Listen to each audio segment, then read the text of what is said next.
qu'elle s'élève, qu'elle s'élève.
Alléluia. On dirait que j'ai commencé à parler, mais le micro n'était pas chaud. Et ce que je dirais, nous remercions le Seigneur pour ce privilège, pour le temps, pour l'opportunité que lui, il nous a donné. Alors, comme vous le savez, à tous les mercredis, nous sommes là avec vous pour vous présenter l'instruction prophétique, l'instruction qui est la parole de Dieu.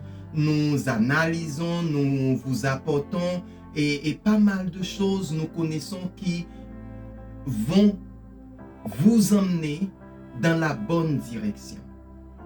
Vous connaissez déjà que la parole de Dieu, c'est l'instrument qui guérit, l'instrument qui nous montre le chemin, l'instrument qui nous enseigne les principes de Dieu. De par sa parole, nous recevons la révélation. C'est sa parole qui nous porte à entrer en connaissance avec son amour, tout ce qu'il a pour nous. Donc, sa parole nous donne accès à rentrer ou d'entrer dans le royaume. Donc, nous remercions le Seigneur pour ça et nous connaissons qu'aujourd'hui, vous allez vraiment être bénis par ce que Dieu va vous enseigner à travers l'instruction pour aujourd'hui. J'aimerais profiter le temps pour remercier et saluer nos parents spirituels, les apôtres Moïse et Jessica Castillo. Ils nous ont donné accès aux plateformes Liberté pour les Nations pour que nous puissions partager encore une fois la parole de Dieu avec vous. Que le Seigneur fasse luire sur eux et sa grâce, sa bénédiction, et qu'il continue à semer dans ma vie, dans votre vie et dans la vie de plus d'un, et qu'il récolte ou qu'il reçoive en retour beaucoup de fruits. Donc nous remercions le Seigneur pour ça. Avant de continuer, avant d'aller plus loin, nous allons prier ensemble pour demander à Papa sa direction, parce que vous connaissez que j'aimerais pas parler de par moi-même, je veux parler en fonction de ce que Dieu nous donne à dire, ce que lui, il veut que vous recevez. Et c'est ça qui est important, que nous soyons, que je sois un vaisseau pour le Seigneur, pour vous bénir. Papa, au nom de Jésus, nous t'acclamons, nous te réclamons. Tu nous appelles fils, fille. Tu es aussi notre Père. Merci Seigneur. Merci pour ta bénédiction. Merci pour ta grâce. Merci pour ton amour. Merci Seigneur pour toi. Papa, merci pour le privilège que tu me donnes pour que je puisse parler avec tes enfants. Je ne veux pas parler de par moi-même. Que tu me guides Seigneur, afin que ces paroles soient des paroles de bénédiction pour eux. Des paroles de révélation, des paroles de lumière, des paroles qui vont les diriger vers toi, Seigneur. Je te reçois, Papa. Je te reçois au nom de Jésus-Christ. Amen. Amen. Amen. Vous n'êtes pas sans savoir que le mois dernier, nous avions parlé sous un thème très important, je dirais vital, crucial pour nous en tant qu'enfants de Dieu. Vous me demandez pourquoi? C'est parce que le thème du mois dernier nous demande de ne pas investir ou de ne pas prêter ou de ne pas accorder notre écoute à la peur. Parce que les résultats seront néfastes, désastreux. Et nous connaissons que nous devons écouter ce que le Seigneur, notre Dieu d'amour, celui qui aime notre âme, dit. Et c'est à partir de son dit, à partir de ce que lui, il dit, que nous allons prendre des décisions, que nous allons vivre notre vie, que nous allons faire des choses. Et c'est à partir de là aussi que nous allons voir des résultats. C'est ce que le mois dernier nous a enseigné. Et nous connaissons que ces paroles vont nous permettre d'entrer dans la gloire du Seigneur, parce que nous n'allons pas nous accrocher à ce que l'ennemi dit ou aux paroles que l'ennemi projette contre nous, mais nous allons rester ancrés dans la parole de Dieu, qui est notre prophétie, qui est notre révélation, qui est notre guide, qui est celui qui nous mène à bon port. Pour ce mois-ci, nous avons une autre série qui est aussi forte que la série du mois dernier. Et je demande au Seigneur de vous donner la capacité d'apprendre et de comprendre ce que lui, il a à vous enseigner à travers cette série. Le titre de cette série est « Nourrissez votre foi et vos peurs mourront de faim ». Je répète pour vous. Nourrissez votre foi et vos peurs mourront de faim. J'aimerais être dans une position, je veux être dans une position, je vais être dans une position, ou plus fortement, qui est la vérité, je suis dans une position où je ne vais pas nourrir mes peurs. Pourquoi? Parce que au lieu de nourrir mes peurs, dorénavant, je dois comprendre, je dois apprendre, je dois faire en sorte que je nourris ma foi. Et automatiquement, je commençais à nourrir ma foi, la mort ou la dévastation ou l'éradication de mes peurs commence. Donc, nourrissez votre foi et vos peurs mourront de faim. Et aujourd'hui, nous commençons la nouvelle série.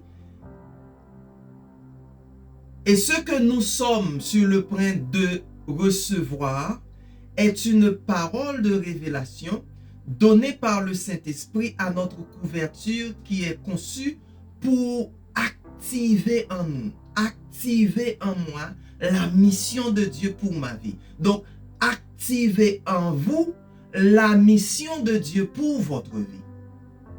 C'est ce que cette série va faire pour vous. C'est ce que cette série va faire pour nous. C'est ce que Dieu veut que nous recevons à travers cette série. Et vous connaissez que nous sommes dans le 11e mois. Et de ce mois, ce qui va se faire, c'est que vos yeux verront ce que vos oreilles entendront. Donc, si vous pouvez l'entendre, vous pouvez aussi le voir. Donc, si vous pouvez l'entendre, vous pouvez le voir. Donc, si vous le voyez, ça vous permettra de recevoir. Donc, si vous n'entendez pas la parole de Dieu, vous ne pouvez pas voir la gloire de Dieu.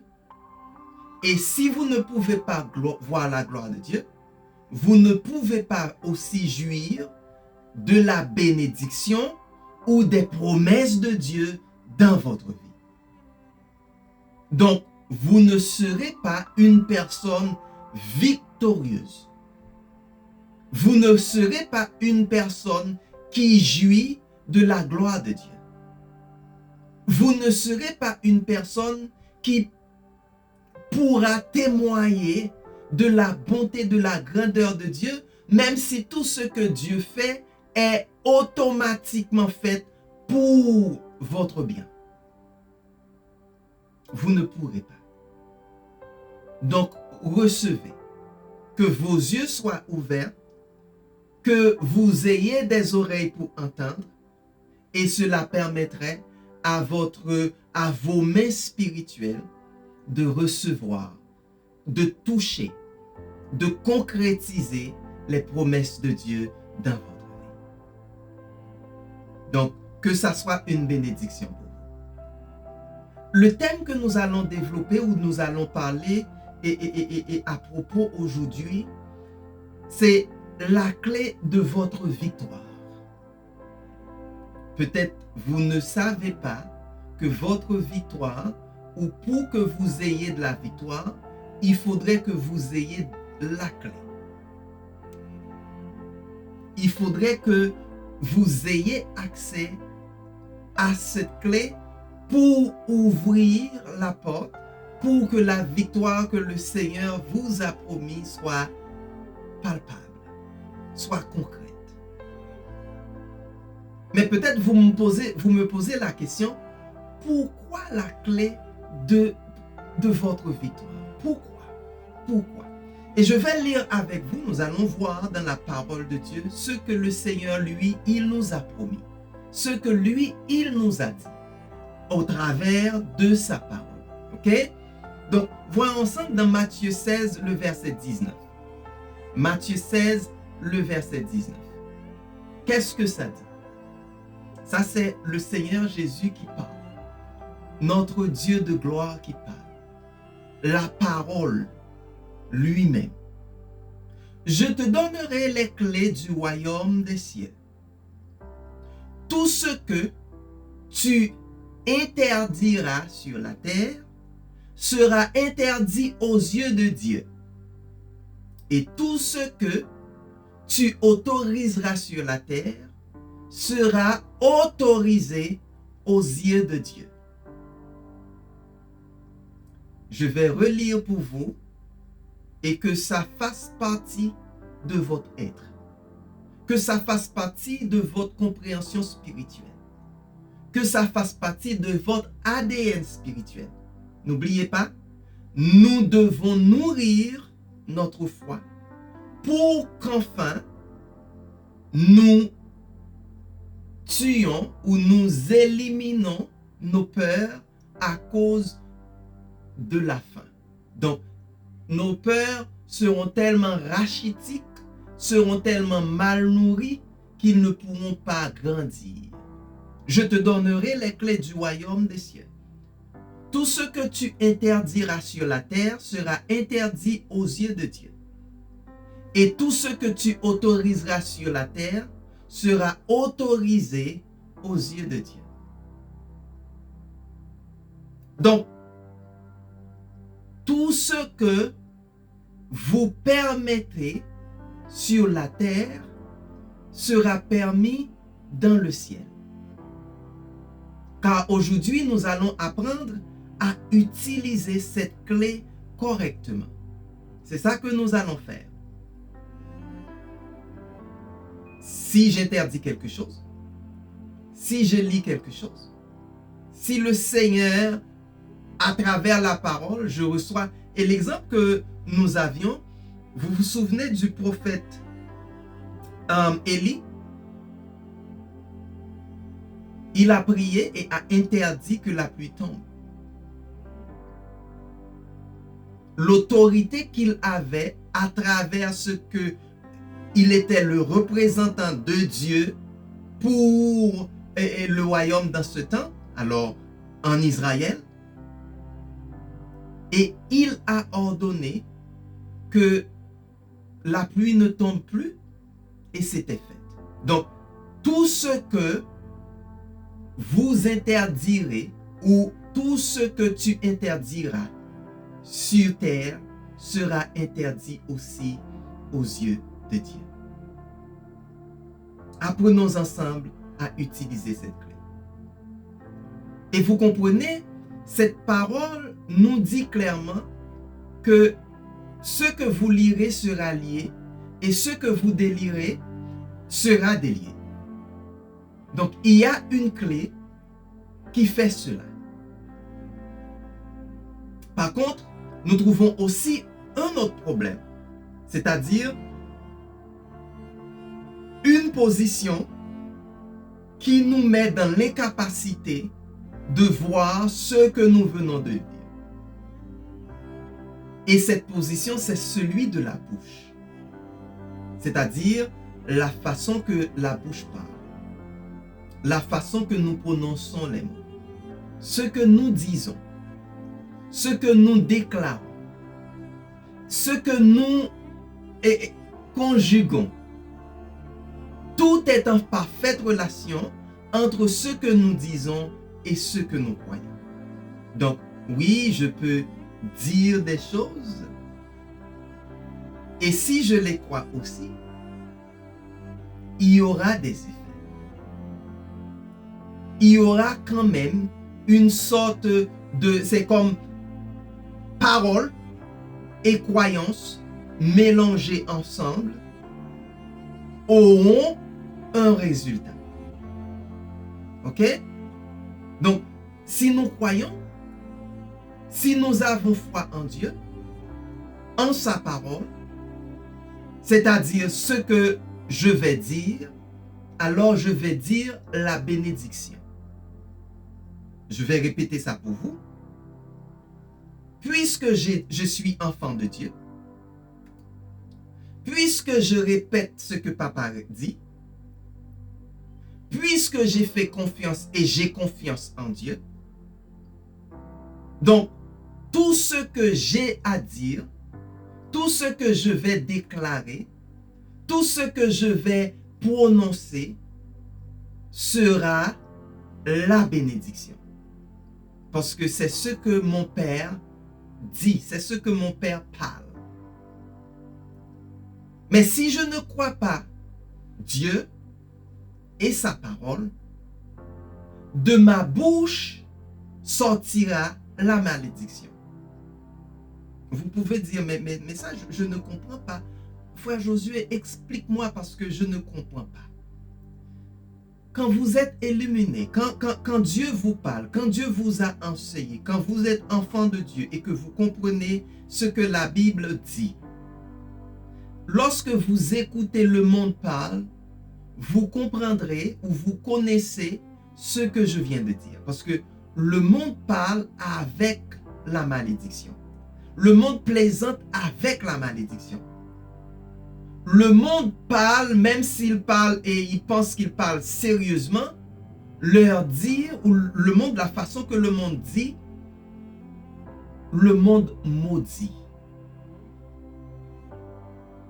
Parce que le monde est contaminé. Le monde n'est pas un monde qui est formaté pour bénir.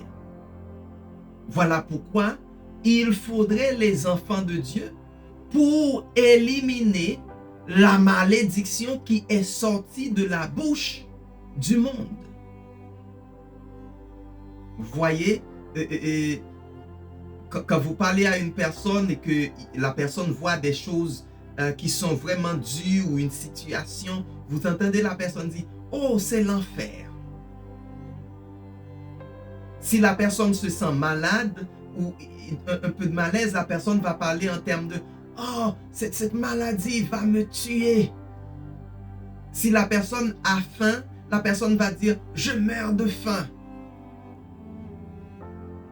Si la personne est dans une situation où, de par sa propre capacité, ne voit pas la lumière, ne voit pas vraiment comment sortir, « Oh, je suis dans le marasme ». Oh, je connais un temps vraiment difficile, pénible. Je pense que je ne sortirai pas. C'est comme ça que le monde parle. On ne voit pas de bénédiction dans la parole du monde. Parce que le monde ne croit pas en Dieu. Le monde ne peut pas parler la parole de Dieu.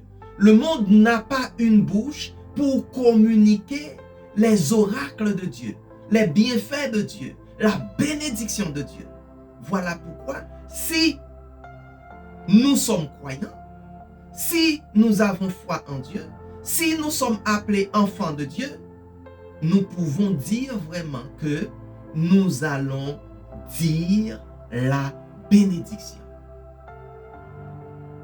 Est-ce que c'est votre cas? Est-ce que c'est mon cas? C'est quelque chose que nous devons travailler là-dessus au fur et à mesure, en tout le temps, que nous jugeons nous-mêmes pour que nous puissions dire « Est-ce que j'ai dit ce que Dieu dit? Est-ce que je parle ce que Dieu parle? Sinon, je serai un sorcier. Je serai une personne qui émet des sorts, mais qui ne sont pas des choses que Dieu veut que je dis. » Donc, je parle contrairement à la volonté de Dieu. Ainsi, la clé de notre victoire est dans notre bouche. Mon frère, ma sœur, la clé de notre victoire est dans notre bouche. Des fois, nous prions le Seigneur pour lui demander la victoire. Nous prions le Seigneur pour lui demander la délivrance. Nous prions le Seigneur pour plaider secours, pour lui demander faites-nous faveur. Pourtant, le Seigneur nous a donné la clé déjà, et cette clé, c'est à travers de notre bouche, de notre parole. Et je vais remettre encore Matthieu 16, 19. Qu'est-ce que ça dit? Je te donnerai les clés du royaume des cieux. Tout ce que tu interdiras sur la terre sera interdit aux yeux de Dieu. Et tout ce que tu autoriseras sur la terre sera autorisé aux yeux de Dieu. Vous allez faire tout ça comment? Par la bouche. avec la bouche. Donc, notre série est Nourrissez votre foi. Nourrissez votre foi. Notre foi est nourrie par la parole, par ce que j'entends, par ce que Dieu a déjà dit. Et il l'a fait pour moi et je le crois. Ce que Dieu a déjà dit, ce que j'entends de Dieu, la parole de Dieu que j'utilise pour nourrir ma foi, Dieu l'a déjà accompli. Dieu l'a déjà fait pour moi. Donc, je déclare, je parle, je prophétise en fonction de ce que Dieu a déjà dit, ce que Dieu a déjà fait, ce que Dieu a déjà planifié pour ma vie. Ça paraît pour moi facile. Il nous faut l'aide de l'ennemi pour que nous ne puissions pas agir de la sorte. Pourtant, beaucoup de choses dans notre vie ne sont pas réalisées à cause de la façon dont nous avons parlé. À cause des sorts, que nous jetons sur nous-mêmes. À cause de la façon que nous parlons. À cause de ce que nous disons qui ne vient pas de Dieu. La clé du royaume se déverrouille avec la bouche. On ne peut pas déverrouiller, on ne peut pas ouvrir, on ne peut pas avoir accès au royaume sans que nous utilisons notre bouche expressément, avec intelligence, avec connaissance, avec le Saint-Esprit de Dieu, pour que nous puissions uniquement parler la parole de Dieu. Je suis persuadé que la parole de Dieu, comme on parle français, anglais, espagnol, créole, n'importe quelle autre langue, la parole de Dieu pour ses enfants est une langue. La langue. C'est une langue que vous et moi, nous devons apprendre à parler. La langue du royaume. Je vais voir avec vous Jacques. Nous allons voir dans le chapitre 3, le verset 6 jusqu'au verset 8. Et nous allons lire ça ensemble. Qu'est-ce que ça dit? La langue aussi est un feu. La langue aussi est un feu. C'est tout un monde de mal.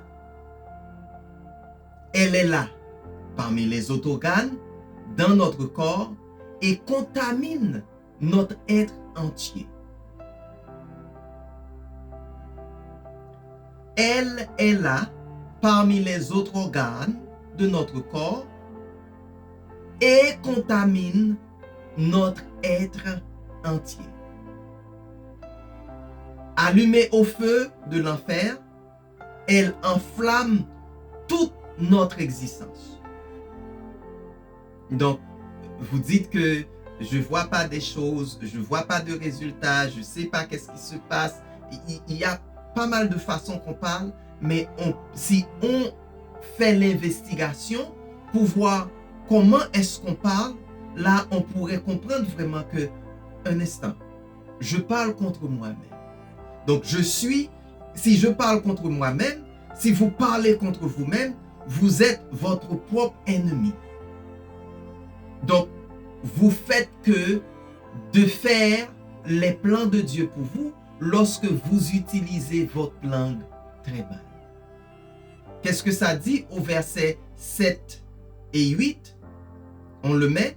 L'homme est capable de dompter toutes sortes de bêtes sauvages, d'oiseaux, de reptiles, d'animaux marins, et il les a effectivement domptés. Effectivement domptés. Il les a effectivement domptés. Mais la langue, aucun homme ne peut la dompter. C'est un fléau impossible à maîtriser. Elle est pleine de venin mortel. La langue que j'utilise pour vous apporter la parole de Dieu maintenant. Votre langue, la parole dit que cette langue est pleine de venin mortel. Vous comprenez que la langue n'a pas d'os. Et la langue n'a pas d'os, de sorte que nous pouvons la mouvoir librement.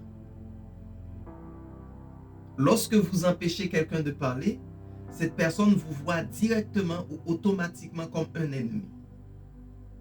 Lorsque vous empêchez une personne de s'exprimer, quel que soit si la personne projette des paroles empoisonnées ou des paroles qui donnent vie, dès que vous empêchez cette personne de parler, la personne vous voit comme ennemi.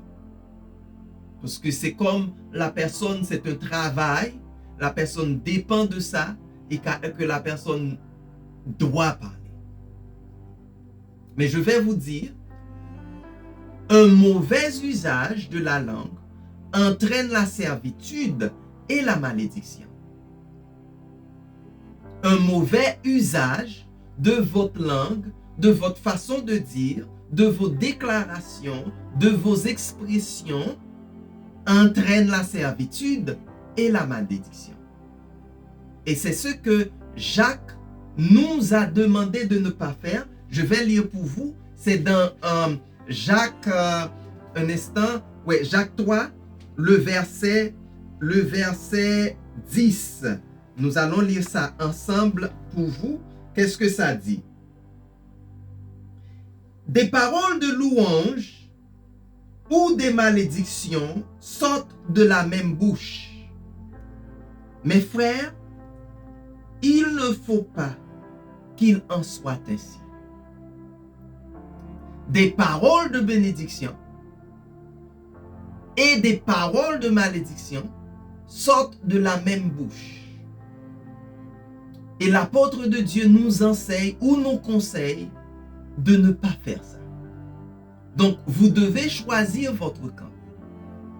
Vous ne pouvez pas être sorcier et enfant de Dieu en même temps. Si vous dites de la malédiction, si vous jetez des sorts, vous n'êtes pas enfant de Dieu.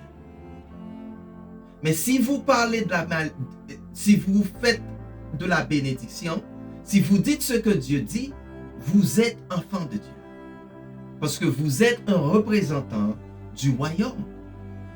Et que si vous parlez en fonction de ce que Dieu dit, vous êtes en harmonie avec son plan et que vous accomplirez son dit, ce que lui, il a déclaré.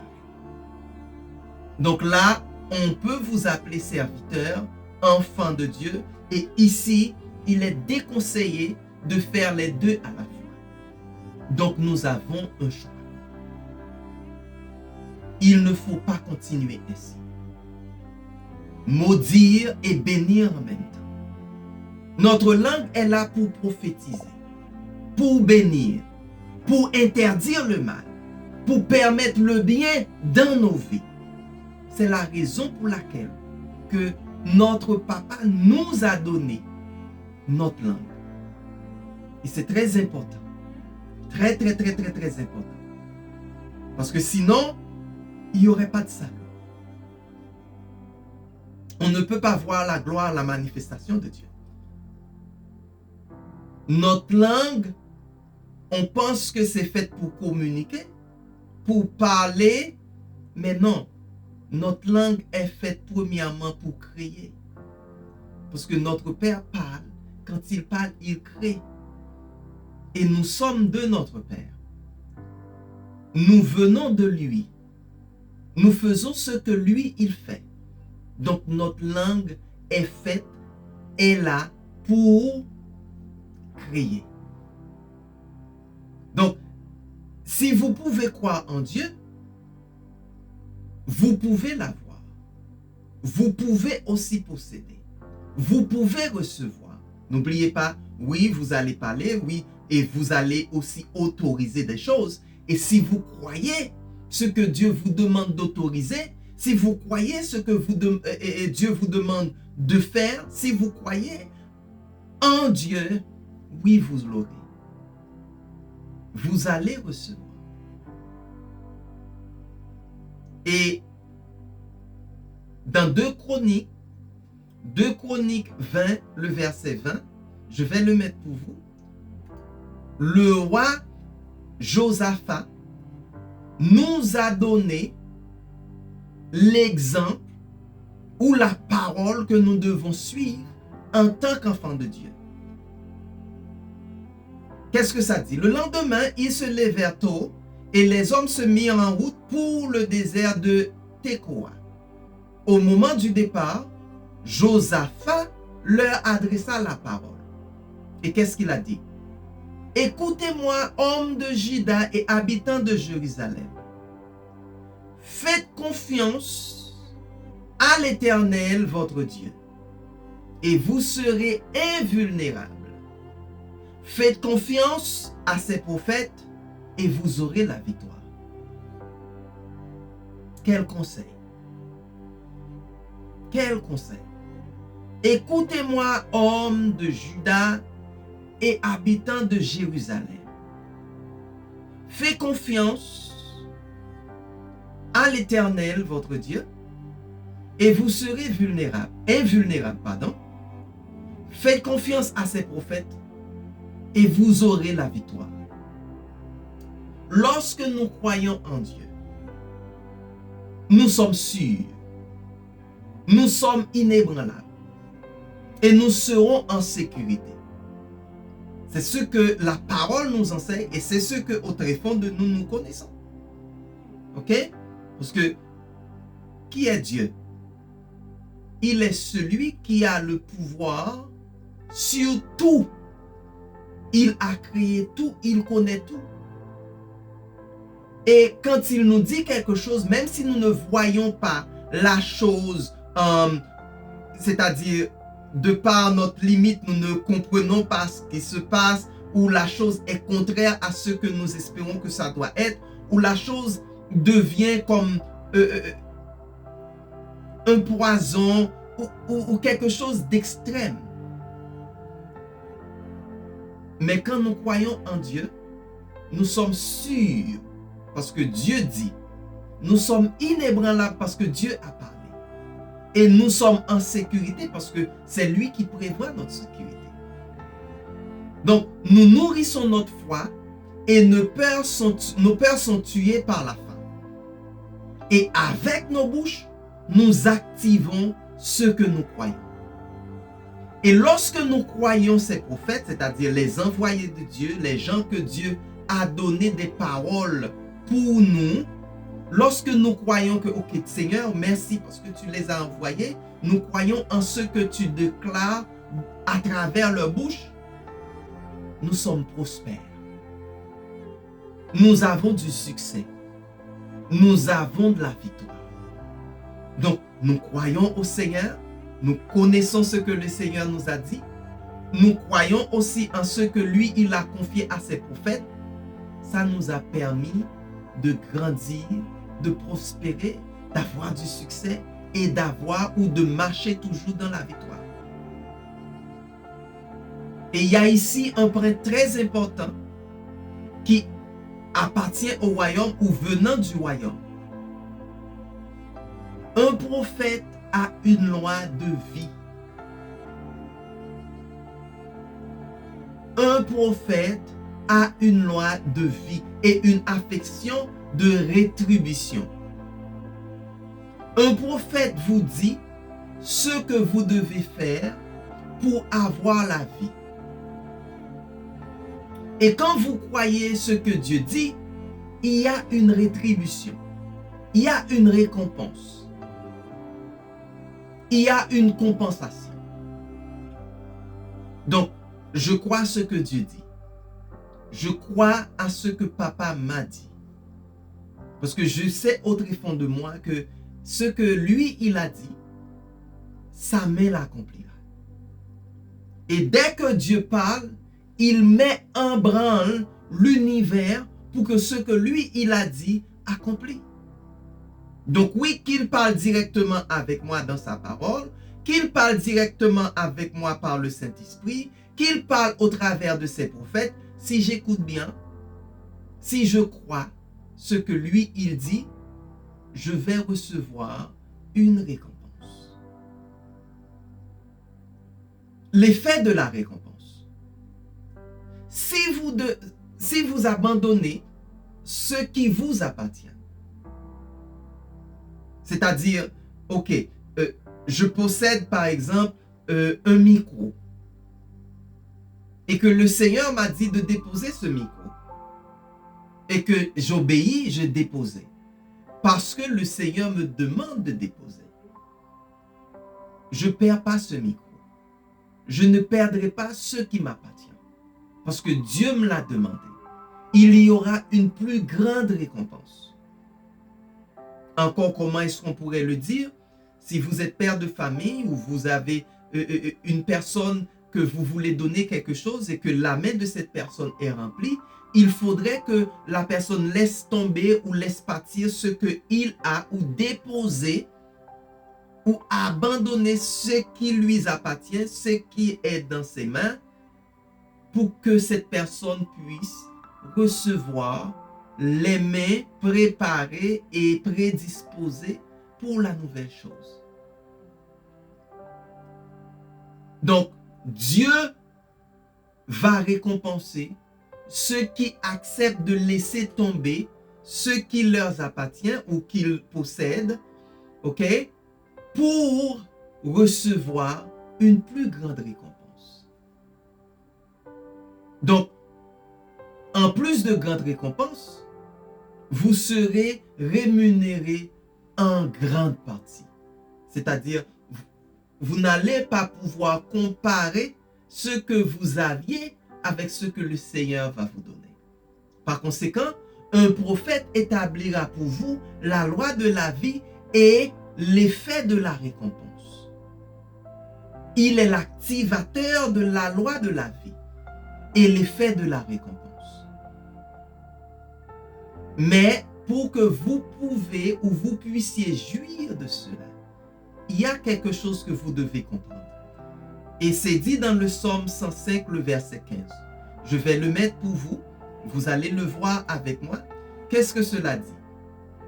Ne maltraitez pas ceux qui sont consacrés et ne faites pas de mal à ceux qui sont mes prophètes. Moi, pour moi, dans la Bible, quand je vois ne fais pas, ne dis pas, n'agis pas ainsi, je le considère comme une loi, comme un commandement. Ne maltraitez pas ceux qui sont consacrés. Pour vous, qui est consacré? Un homme de Dieu, un pasteur, un évangéliste, un prophète, ok? Une personne que Dieu a consacrée pour vous bénir, pour apporter la parole, pour lui représenter, pour intercéder en votre faveur. Une personne que vous connaissez que la main de l'Éternel est dessus. Donc, la main de l'Éternel est dessus. Donc, c'est une personne que Dieu utilise pour le bienfait de l'Église. Ne maltraitez pas ceux qui sont consacrés et ne faites pas de mal à ceux qui sont mes prophètes. Il faut comprendre cela. Il faut porter attention à cela. Donc, si le prophète, lui, il a la loi de la vie, il est l'activateur de la loi de la vie, donc il vous dit, voilà ce que Dieu veut que vous fassiez. Il vous donne la position de Dieu dans la situation. Il vous aide à voir la direction de Dieu. Il vous donne la vie parce que le choix de Dieu pour vous, automatiquement, est transformé en vie. C'est ça qui garantit votre vie.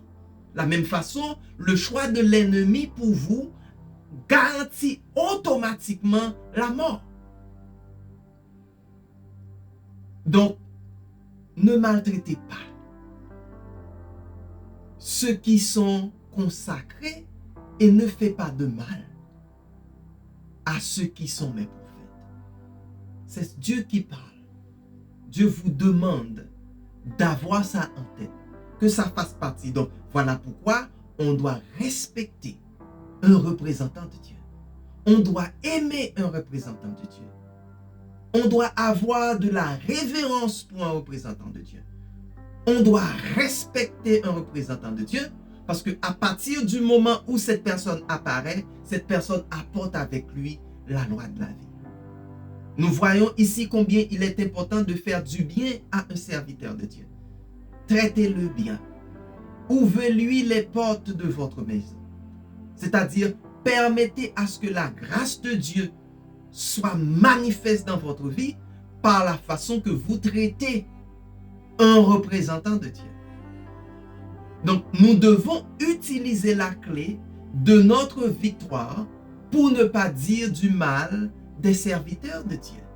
Donc, si vous connaissez que vous devez bénir, et je ne vais pas même dire un serviteur ou un enfant de Dieu, tout simplement bénir, à plus forte raison que Dieu va demander à ce que vous bénissez ses représentants, vous bénissez ses enfants, et il y aura des récompenses, parce que quand on reçoit un prophète, on reçoit la récompense de prophète. Donc, quand on reçoit un envoyé de Dieu, on reçoit automatiquement Dieu. Vous allez dire, mais est-ce que c'est vrai? Est-ce que... Non, si vous connaissez l'histoire d'Abraham, comment Abraham a reçu des personnages et Abraham a reçu Dieu. Parce que la Bible nous a enseigné que Abraham parlait à Dieu, Dieu a communiqué avec Abraham. Donc, ce n'est pas quelque chose qui est farfetch ou qui est drôle, mais c'est vrai. Lorsque vous recevez un serviteur de Dieu, connaissant que c'est un serviteur de Dieu, et vous faites exprès de recevoir cette personne avec respect, avec amour, avec engouement, enthousiasme, connaissant que ce n'est pas une personne simplement que vous recevez, mais vous recevez une personne qui est utilisée par Dieu. Un représentant, un instrument de Dieu. Donc vous recevez Dieu.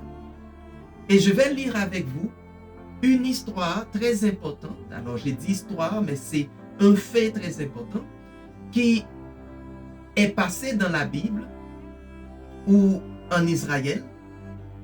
Une dame qui était assez intelligente pour recevoir le serviteur de Dieu. Et nous allons voir ça dans Rois, c'est 2 Rois, pardon, le chapitre 4.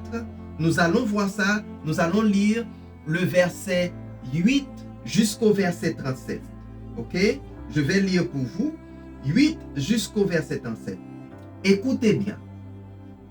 Une fois, Élisée était passé par le village de Shunem.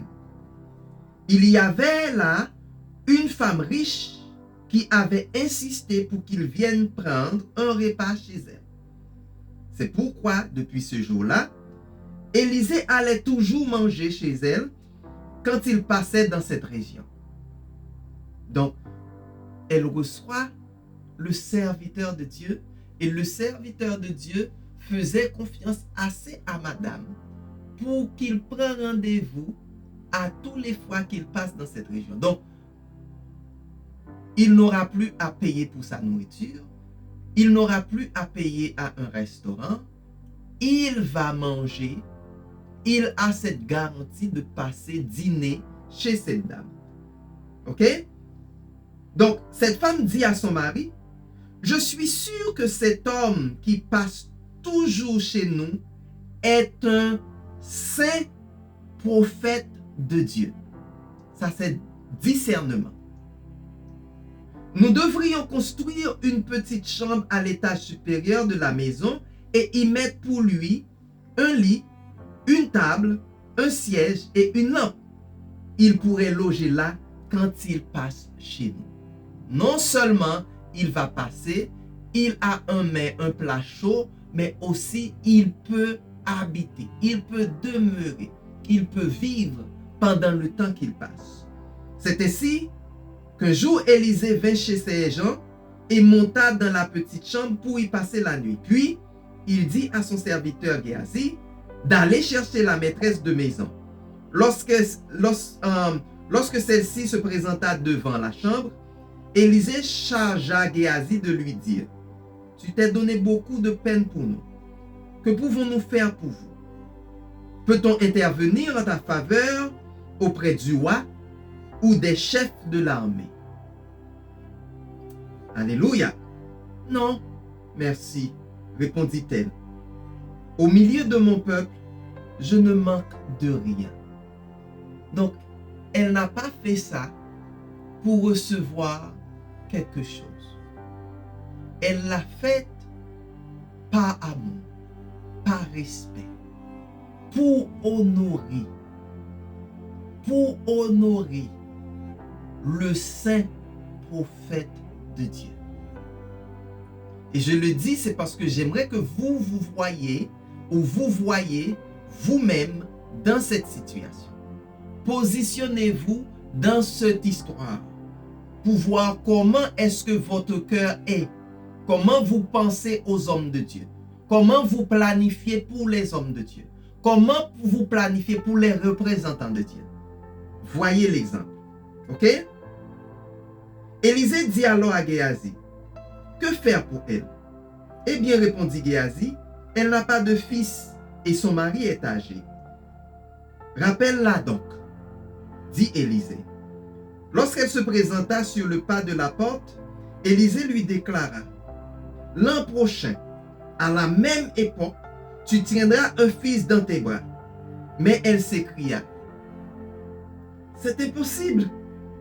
Toi qui es prophète de Dieu, tu me dis pas des mensonges. » Donc, elle ne croyait pas parce que, oui, elle connaissait l'homme de Dieu était un saint prophète, mais un instant, ça c'est un cadeau qui n'est pas possible pour un être humain. Un être humain ne peut pas déclarer comme ça que vous aurez un fils. Ça, c'est Dieu qui doit parler parce que c'est lui seul qui peut engendrer un fils à travers la parole.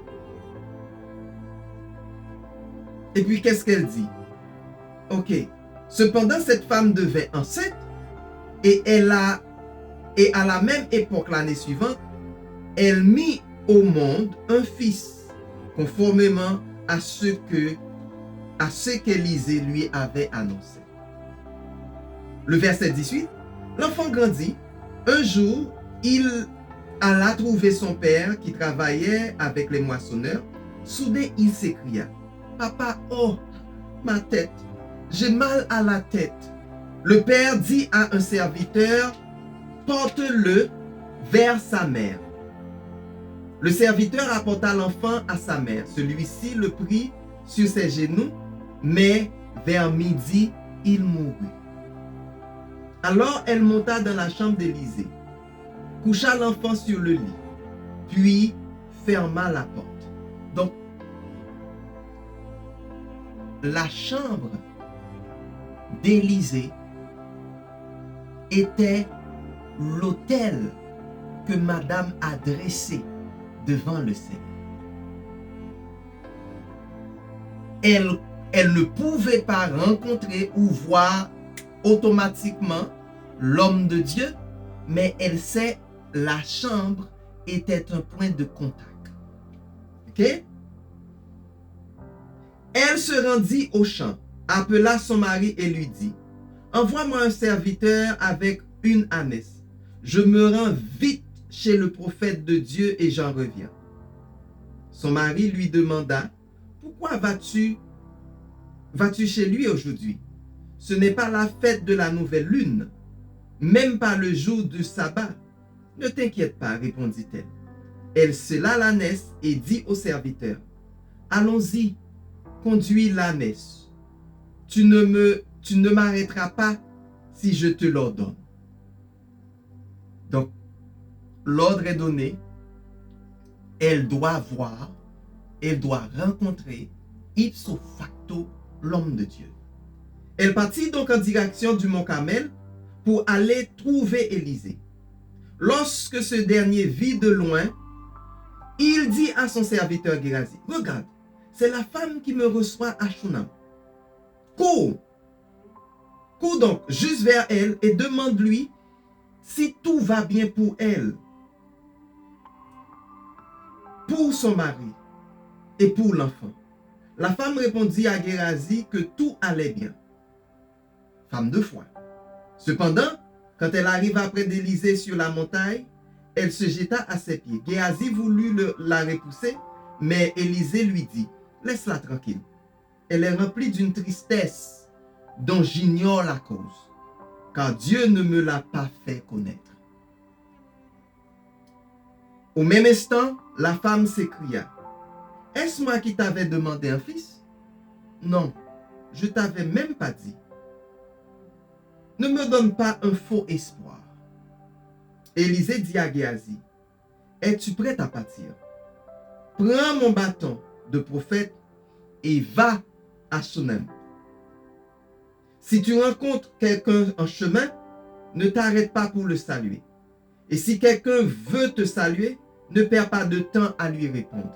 Là-bas, tu poseras ton bâton sur le visage de l'enfant. Mais la mère de l'enfant dit à Élisée, par le Seigneur vivant et par ta propre vie, je ne m'en irai pas sans toi. Alors Élisée partit avec elle. Elle persiste. C'est bon. Cependant, Géasi était arrivé avec eux.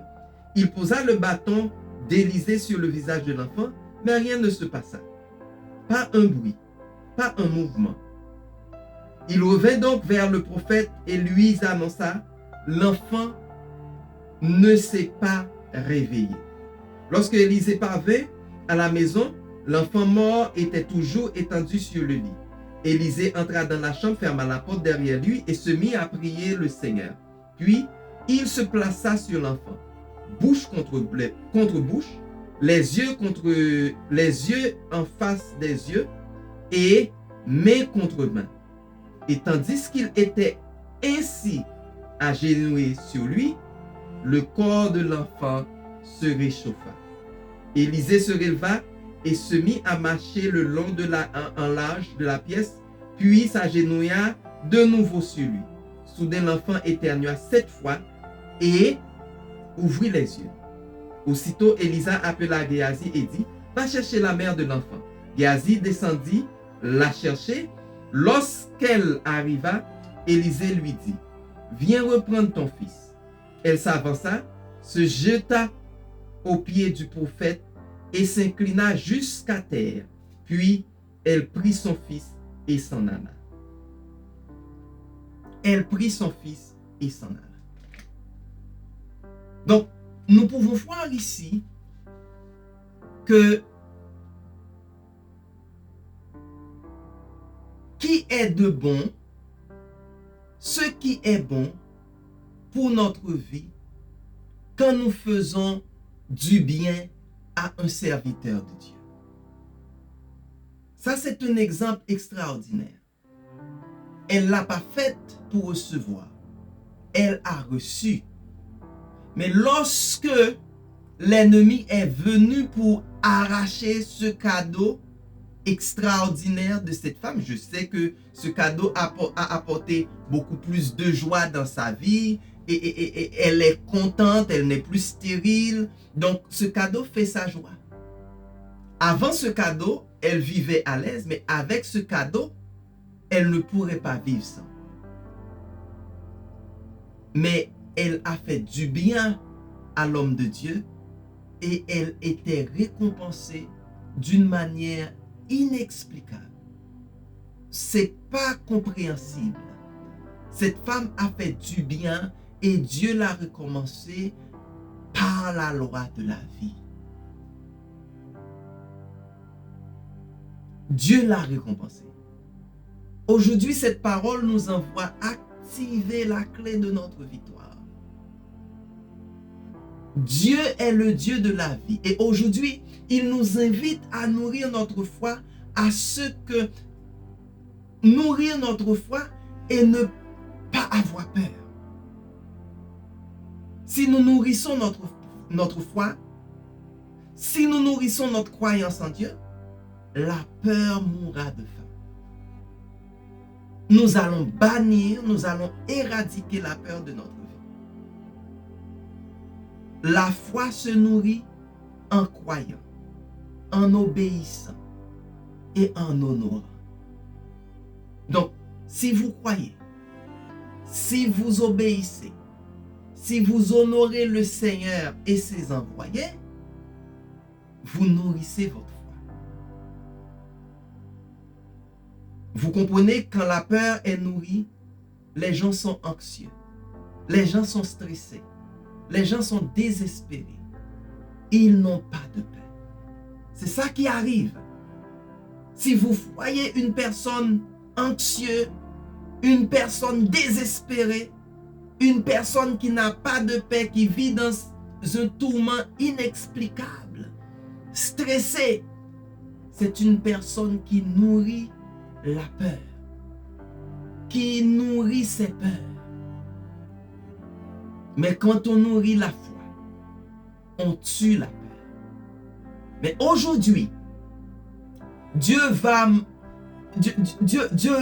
que vous nourrissez.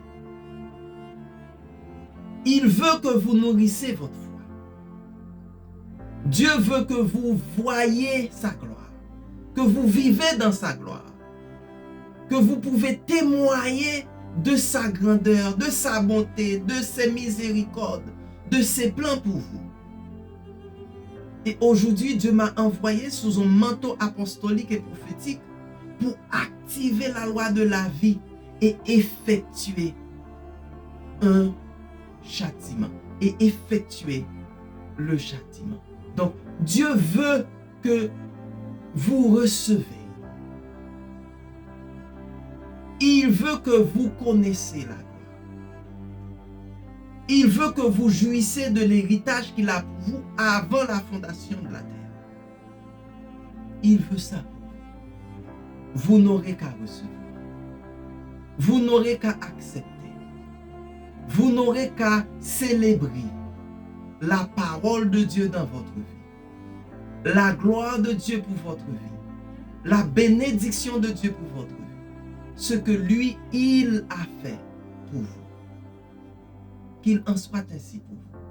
Ne vivez pas votre vie en nourrissant votre peur, mais nourrissez votre foi.